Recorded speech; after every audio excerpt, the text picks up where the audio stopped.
Como funciona a economia brasileira? A primeira ferramenta do Banco Central para regular a economia são os juros. Juros definem o custo de oportunidade do dinheiro. O custo de oportunidade é o que a gente está abrindo mão de ter ao tomar uma decisão. Por exemplo, se a gente investe o nosso tempo em um relacionamento duradouro, o que a gente está abrindo mão? A gente está abrindo mão de nos relacionar descompromissadamente com algumas ou várias pessoas naquele mesmo tempo. Isso mais uma analogia, tá? porque a gente acredita que no futuro a gente vai ter ao nosso lado uma grande amizade, a gente vai ter vivido momentos inesquecíveis e vamos fortalecer os laços e, quem sabe, até construir uma família. O custo de oportunidade de estar solteiro é não poder desenvolver vínculos fortes com uma só pessoa.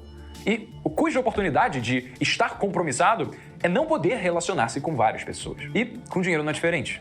No Brasil, a nossa taxa de juros se chama de taxa Selic. E é o Banco Central quem define quem é a taxa Selic. Quando o Banco Central diminui a taxa Selic, há um incentivo. Tá, vamos lá, senão ele fala muito, depois eu não sei tanta coisa que ele falou. A primeira coisa é o seguinte, tá? Ele tá falando da taxa básica de juros. A taxa básica de juros, gente, ela é a taxa de juros a ser praticada no mercado interbancário de reservas, tá? Que é onde de fato é negociado o dinheiro emitido pelo governo.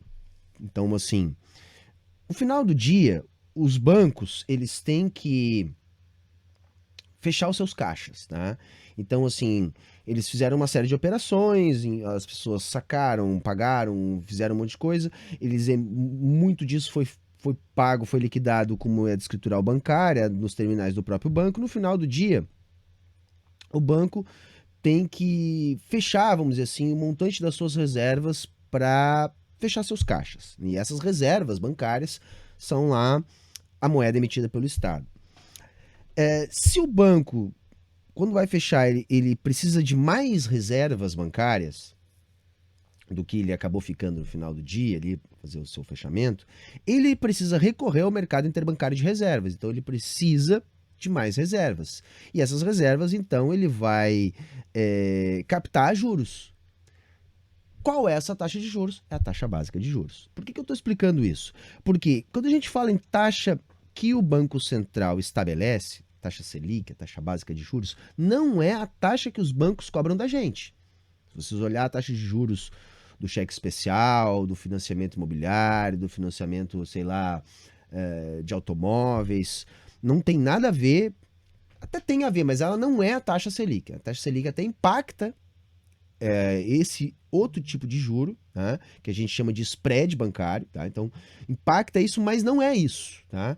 A taxa que o Banco Central estabelece é a taxa básica de juros. Essa que a gente tem as reuniões do Copom, né? Do Comitê de Política Monetária, que vai definir a taxa básica de juros praticada pelo Banco Central. Então, é a taxa que o Banco Central vai emprestar dinheiro para os bancos, né? Reservas bancárias, e que os bancos também vão transacionar entre si. Essa taxa não é estabelecida a partir de uma canetada, não é assim, ó, agora é obrigado a ser 3,5%, para usar o exemplo que ele deu ali no vídeo. Não, ele estabelece uma taxa e aí então o Banco Central utiliza as suas ferramentas de política fiscal e monetária para que essa taxa fique onde ele quer, tá? Então, por exemplo, se o Banco Central quer aumentar a taxa básica de juros, o que o Banco Central precisa fazer? Ele precisa vender títulos públicos. Aqui no Brasil, é o instrumento que a gente tem através lá das operações compromissadas. Então, ele vende títulos públicos, por quê? Porque ele faz uma troca com o mercado. O Banco Central pega títulos públicos, que é um papel emitido pelo Tesouro Nacional, que não liquida tributos, e troca no mercado por moeda emitida por ele mesmo, pelo Banco Central, que é um ativo mais líquido, que liquida tributos, por exemplo. Na prática, ao vender títulos públicos, né, o que o Banco Central está fazendo quando ele quer subir a taxa de juros? Ele está retirando liquidez da economia, ele está tirando reservas do mercado de reservas. E aí sim a gente vai ter lá a atuação da lei de mercado. Se você tem menos reservas em mercado, o preço dessas reservas, que é a taxa de juros, que é o preço do dinheiro a prazo, sobe.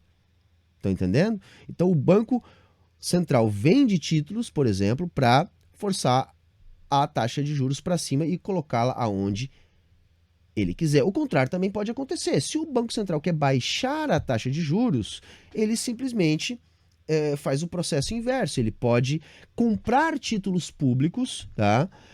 Que estão em poder do mercado. Então o que ele faz? Ele pega papéis que estão com os bancos, por exemplo, que não liquidam tributos e troca por reservas bancárias, ou seja, por moeda que liquida tributos. Ou seja, ele está colocando mais liquidez na economia e assim aumentando a disponibilidade de reservas bancárias no mercado interbancário de reservas, fazendo a taxa de juros baixar. Então é assim que o Banco Central manipula a taxa básica de juros. Onde ele vai colocar a taxa básica de juros? Bom, aí é uma decisão macroeconômica que tem a ver com aquilo que o Banco Central entende enquanto estratégia de crescimento da economia.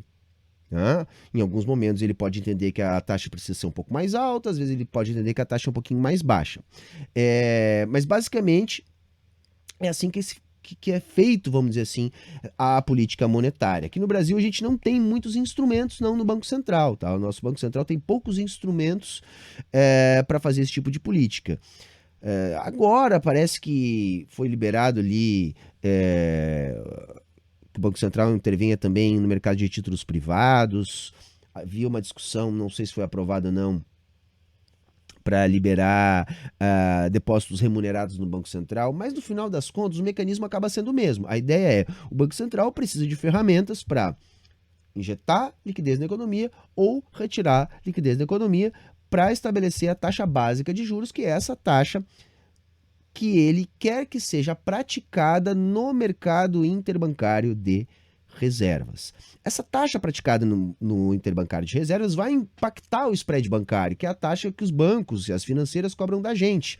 Por quê? Porque isso vai impactar na facilidade ou não, né, do banco que está fornecendo crédito em captar reservas. Então, geralmente, quando cai a taxa Selic, tende a haver também uma queda no spread, ou seja, uma queda no spread não, mas na taxa de juros cobrada